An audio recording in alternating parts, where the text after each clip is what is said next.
తాడేపల్లిలో జగన్మోహన్ రెడ్డి గారు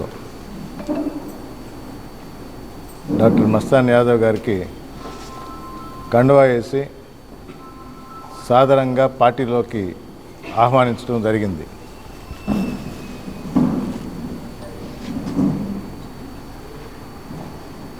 ఒక మంచి వ్యక్తి, మనసున్న వ్యక్తి, చదువు సంస్కారం కలిగిన వ్యక్తి, జగన్మోహన్ రెడ్డి గారికి సుపరిచితులు. అంటే పక్కనే ఎంపీ గారు ఉన్నారు, గురుమూర్తి గారు. డాక్టర్ గురుమూర్తి కన్నా డాక్టర్ మస్తాన్ యాదవ్ గారు జగన్మోహన్ రెడ్డి గారిని ట్రీట్ చేశారు. నాకే ఆశ్చర్యం వేసింది. మొదటి మాట సార్ అన్నది, నువ్వు ఆల్రెడీ నాతో ఉన్నావు కదా, ఇప్పుడు ఇది వేయాలా అని. కండువా మాతోనే ఉండవు, ఇది వేయాలా అన్నారు. ఫిజికల్గా లేకపోయినా మనసు ఎప్పుడు ఇక్కడే ఉంది, మీతోనే ఉంది.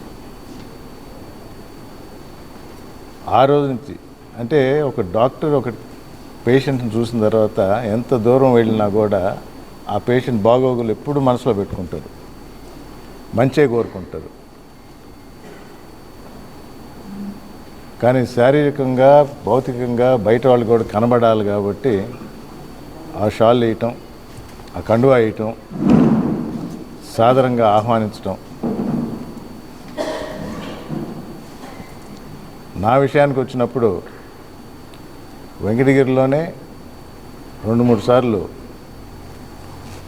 ఫంక్షన్స్లో కానీ బయట కానీ మస్తాన్ యాదవ్ గారిని కలవటం జరిగింది. మొదటి పరిచయం నుంచి ఒక బాండ్ అంటారు, తెలియని బంధం, కలిసిపోగలము అని అనిపించింది. మాట్లాడినప్పుడు ఎప్పుడు కూడా మనసు విప్పి మాట్లాడుకున్నాం.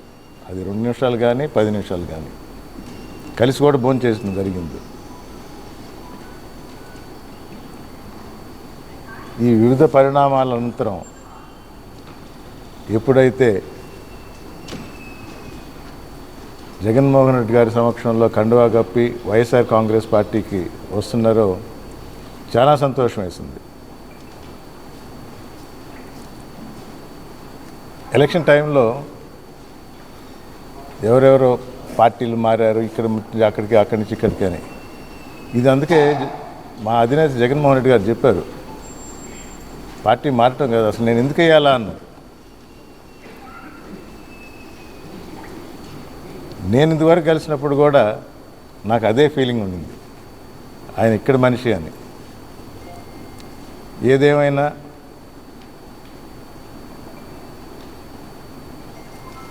కొంతకాలం వేరే దగ్గర ఉన్న ఆ అనుభవాలు అక్కడ ఏమన్నా జరిగినా వారు చెప్పడమే సమంజసంగా ఉంటుంది. మా వరకు వెంకటగిరి నియోజకవర్గ అభ్యర్థిగా, తిరుపతి జిల్లా అధ్యక్షుడిగా డాక్టర్ మస్తాన్ యాదవ్ గారిని ఈ వైఎస్ఆర్ కాంగ్రెస్ పార్టీ కుటుంబంలోకి సాదరంగా ఆహ్వానిస్తున్నాను.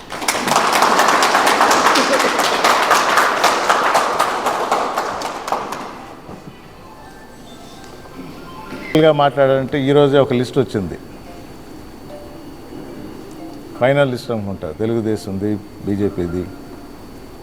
బీజేపీ ఏం కాదు, రంగు పూసే తెలుగుదేశం క్యాండిడేట్లే, అందరికీ తెలిసింది.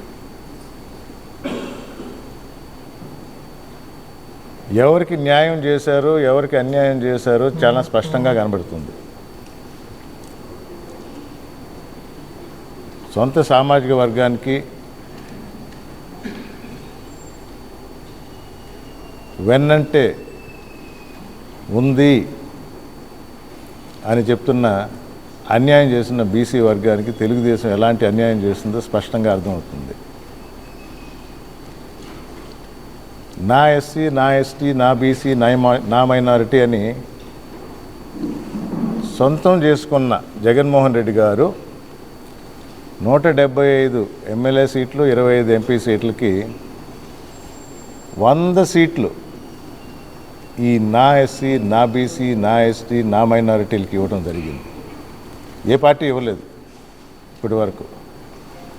100 సీట్లు, 25 ఎంపీ సీట్లలో మహిళలకి 5, 20%, 19 ఎమ్మెల్యే సీట్లు. ఇవి మీకు అందరికీ తెలిసిన ఫిగర్సే. కానీ ఎందుకు చెప్తున్నామంటే, ఇచ్చిన మాట మీద నిలబడే వ్యక్తి, భారతదేశానికే ఒక బీకన్ లాగా, అంటే తలబండిన రాజకీయ నాయకులకు కూడా ఆలోచనకు రాని రాజకీయ సంస్కరణలు అమలు పెట్టి ఎలక్షన్ ముందర మేనిఫెస్టో ద్వారా కానీ హామీల ద్వారా కానీ మాటిస్తే అవి ఎలక్షన్ వరకే అనుకున్న రాజకీయ పార్టీలు నేతలను ఇది కాదు, మనం ఇచ్చిన మాట నిలబెట్టుకోవాలి అని చెప్పి నిరూపించిన వ్యక్తి జగన్మోహన్ రెడ్డి గారు. మేనిఫెస్టో ధైర్యంగా ఇప్పటికీ చూపిస్తున్నాం. 99% నిలబెట్టుకున్నాము ఇచ్చిన మాట. క్షేత్రస్థాయిలో పోతే ప్రతి ఒక్కరూ ఎదురు చూస్తున్నారు, ఈసారి జగన్మోహన్ రెడ్డి ఏం చెప్తారు, ఏ హామీ ఇస్తారు, మేనిఫెస్టో ఎలా ఉండబోతుంది. ఎందుకంటే ఆయన చెప్తే చేస్తాడు, దానికి తిరుగులేదు. సూపర్ 6 అనో షూరిటీ అనో ఏదో ఒకటి ప్రతిపక్షం ఒక పాంప్లెట్ పట్టుకొని తిప్పుతూ ఉండరు. ప్రజలు నమ్మటం వల్ల. నేను వైఎస్ఆర్ కాంగ్రెస్ పార్టీ అభ్యర్థిగా కాదు చెప్పటం, మీరు 6 గంటల తర్వాత వెళ్ళి అడగండి, జగన్మోహన్ రెడ్డి గారి మాట నమ్ముతారా, చంద్రబాబు నాయుడు మాట నమ్ముతారా? ప్రజలు నిర్ణయించుకున్నారు జగన్మోహన్ రెడ్డి గారిని తిరిగి అధికారంలోకి తేవాలని. అప్పుడప్పుడు అడుగుతూ ఉంటా, ఒక పార్టీ స్థాపించిన తర్వాత 67 ఎమ్మెల్యేలు ఇచ్చారు 175కి.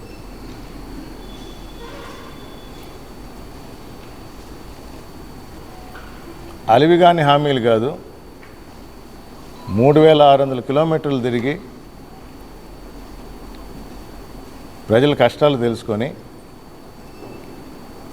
చాలా క్లియర్గా ఒక మేనిఫెస్టో తయారు చేసి ఇవి నేను అమలు చేస్తాను, ఈ పథకాలు మీకు అందిస్తాను అని చెప్పినప్పుడు ప్రజలు నమ్మి 175కి 151 సీట్లు ఇచ్చారు. ఇచ్చిన మాట నిలబెట్టుకున్నాడు. ప్రజలు కోరుకునేది అదే కదా, ఇచ్చిన మాట నిలబెట్టుకున్నాడు. మరి తిరిగి ఆ వ్యక్తినే కదా పదవి ఇచ్చేది, ప్రభుత్వంలోకి తీసుకొచ్చేది. ఇవ్వని ప్రతిపక్షం, అంటే మాట నిలబెట్టుకోని ప్రతిపక్షం, అసలు మేనిఫెస్టో ఎక్కడుందో కూడా తెలియని ప్రతిపక్షాన్ని అప్పుడు ఒక అవకాశం ఇచ్చింది 14లో తెలుగుదేశంకి, 19కి ఇచ్చిన మాట నిలబెట్టుకోలేదని పక్కన పెట్టింది. 19 నుంచి 24 దాకా ప్రతి ఒక్క మాట నిలబెట్టుకున్నాడు, ప్రతి పథకం అమలు చేశాడు. మరి అలాంటి వ్యక్తికి తిరిగి ప్రభుత్వంలో తిరిగి ఆ ముఖ్యమంత్రి పీఠంలో ఎందుకు కూర్చోబెట్టరు ప్రజలు? ఆ బ్యాలెన్స్ 24 సీట్లు కూడా ఎందుకు ఇవ్వరు? ఇదే మా నమ్మకం. వై నాట్ 175 అనేది తప్పకుండా సాధిస్తాం. మస్తాన్ యాదవ్ లాంటి వ్యక్తులు రావటం ఈ పార్టీ ఈ కుటుంబంలోకి మాకు చాలా సంతోషం. ఇది వెంకటగిరి నియోజకవర్గంకే కాదు, నెల్లూరు జిల్లా, ఇటుపక్క చిత్తూరు, అటుపక్క ప్రకాశం జిల్లాలో కూడా వెంకటగిరి ఒక హైలైట్గా నిలుస్తుంది. అలాగే మస్తాన్ యాదవ్ గారి చేరిక వైఎస్ఆర్ కాంగ్రెస్ పార్టీకి మరింత బలం ఇస్తూ ఆ 175కి 175 సీట్లలో ఆయన పాత్ర కూడా ఉంటుందని విశ్వసిస్తూ మరొకసారి ఇచ్చేసిన విలేకరులందరికీ, వెంకటగిరి నియోజకవర్గం నా పిలుపు మేరకు సీనియర్ నాయకులు అందరూ వచ్చారు. ఎందుకంటే డాక్టర్ గారు వస్తున్నప్పుడు మనం అందరం ఉండి స్వాగతం పలకాలి. తర్వాత మండలాలకు వెళ్ళినప్పుడు అన్ని గ్రూపులను కూడా సమన్వయం చేసుకొని ఎవరు ముందు ఎవరు వెనక కాదు, ప్రతి ఒక్కరిని కలుపుకొని సమన్వయం చేసుకొని ఏ ఒక్కరికి అన్యాయం చేయనీను, న్యాయమే చేస్తానని మాటిస్తూ మేమైతే ఎలా కలిసామో మా అనుచరులు అందరూ కూడా కలిసే పనిచేస్తాం. వైఎస్ఆర్ కాంగ్రెస్ పార్టీని గెలిపిస్తాం. ఇక్కడ మామూలుగా మా విలేకరులు ఏం ప్రశ్నలు అంటే ముందర అన్నీ చెప్పేసరిగా ఉంటాయంటారు. మీకు తెలుసలేదు, మా వాళ్ళకి ఆ ఛాన్స్ ఇవ్వను. మీరు ఆయన అడిగినా నన్ను అడిగినా ఒకటే, ఏమన్నా షరతులతో చేరారా అని అడగబోతుంటారు మీరు. బేషరతుగా చేరాడు, ఎలాంటి హామీలు లేవు. సారీ, షరతులు పెట్టాడు, మర్చిపోయినా. నా అనుచరుల్ని బాగా చూసుకోవాలని చెప్పాడు.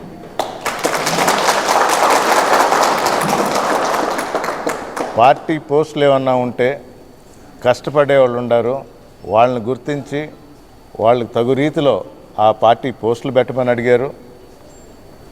రిజల్ట్స్ వచ్చిన తర్వాత న్యాయం చేస్తూ కష్టపడ్డ వారికి పార్టీ పోస్టే కాదు, ఎందుకంటే గవర్నమెంట్ కూడా మందే వస్తుంది కాబట్టి ప్రభుత్వపరమైన శాఖల్లో ఏ విధంగా న్యాయం చేయాలో అది కూడా చేయాలని జగన్మోహన్ రెడ్డి గారికి చెప్పడం జరిగింది. పక్కన నేనున్నాను కాబట్టి నాకు కూడా చెప్పారు. తప్పకుండా, అందుకని ఆ షరతులు అయితే పెట్టారు. ఆయన కోసం మాత్రం ఏది అడగలేదు. I'm happy sir, and once again I welcome you. నాకు తెలిసి మీకేం క్వశ్చన్స్ ఉండవు అనుకుంటా. తర్వాత మస్తాన్ యాదవ్ అన్న నాకు సీనియర్, నాకన్నా ముందు గౌరవ ముఖ్యమంత్రి శ్రీ వైఎస్ జగన్మోహన్ రెడ్డి గారు ఓదార్పు యాత్ర చేస్తున్న సమయంలో ఆయనకి సేవలు అందించారు మస్తాన్ అన్న. దాని తర్వాత ఆయన ప్రాక్టీస్లో బిజీగా ఉండడం, తర్వాత కొన్ని కారణాల చేత కొద్దిగా దూరంగా ఉండడం, తిరిగి మళ్ళీ సొంత కుటుంబంలోకి రావడం చాలా సంతోషంగా ఉంది. మస్తాన్ అన్న ఖచ్చితంగా మస్తాన్ అన్న చెప్పిన విధంగా ఏంటంటే, ఈ రాష్ట్రంలో బడుగు బలహీన వర్గాల వైపు నిలబడి ఈ రాష్ట్రాన్ని పరిపాలిస్తున్నటువంటి ఏకైక ముఖ్యమంత్రి ఈ దేశంలో ఎవరైనా ఉన్నారంటే కేవలం అది వైఎస్ జగన్మోహన్ రెడ్డి గారు మాత్రమే. సో ఆయనని అందరం కలిసి బలాన్ని చేకూర్చాల్సిన అవసరం ఉంది. బడుగు బలహీన వర్గాలంతా కూడా ఆయన వెంటుండి ఆయన్ని మళ్ళీ కూడా అత్యధిక సీట్లు ఆయన్ని గెలిపించి మళ్ళీ ముఖ్యమంత్రిగా ఆయన కొనసాగితే అన్ని సంక్షేమ పథకాలు కావచ్చు, అలాగే అభివృద్ధి కావచ్చు, ఈ రాష్ట్రంలో పరుగులు పెడుతుందని విశ్వసించి నిజమైనటువంటి పేదలకి, అర్హులైనటువంటి పేదలందరికీ కూడా న్యాయం జరుగుతుందని భావించి మళ్ళీ మన కుటుంబంలోకి చేసినందుకు నా హృదయపూర్వక ధన్యవాదాలు ఇస్తాను. ఖచ్చితంగా మస్తానన్న చేరిక వెంకటగిరి నియోజకవర్గాన్ని మరింత మెజారిటీతో గెలిపించడానికి ఖచ్చితంగా దోహదపడుతుందని విశ్వసిస్తూ మేమందరం కూడా కలిసిమెలిసి సమిష్టిగా పనిచేస్తూ అత్యధిక మెజారిటీతో వెంకటగిరి నియోజకవర్గాన్ని గెలిపించాలనే ధ్యేయంతో పనిచేస్తామని మనస్ఫూర్తిగా మీ అందరికీ విన్నవించుకుంటూ మరోసారి మస్తానానికి ధన్యవాదాలు తెలియజేసుకుంటూ